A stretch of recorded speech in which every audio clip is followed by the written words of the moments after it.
ஆரணி பேரூராட்சியில் பாழடைந்த குடிநீர் மேல்நிலை நீர்த்தேக்க தொட்டி பாதுகாப்பாக அகற்றம்.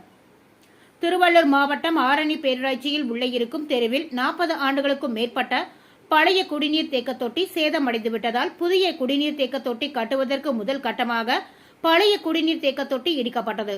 சுமார் 3 மணி நேரம் வேலைகள் நடைபெற்ற பின்னர் முழுமையாக குடிநீர் தேக்க தொட்டி சரிந்தது. அப்போது தூசி தூளுடன் பலத்த சத்தத்துடன் கட்டுமானம் கீழே சரிந்து விழுந்தது. பொதுமக்களுக்கு பாதிப்பின்றி குடிநீர் தேக்க தொட்டியினை இடித்தனர். இதில் முன்னெச்சரிக்கை நடவடிக்கையாக பொதுமக்கள் தங்கள் வீட்டில் இருந்து வெளியேறினர் மற்றும் மின்சாரம் துண்டிக்கப்பட்டது. காவல்துறை பாதுகாப்புடன் குடிநீர் நீர்த்தேக்க தொட்டி இடிக்கப்பட்டது. செயல் அலுவலர் தாமோதரன், உதவி ஆய்வாளர் முனிரத்னம், துப்புரவு மேற்பார்வையாளர் குமார் மற்றும் அரசு அதிகாரிகள் உடன் இருந்தனர்.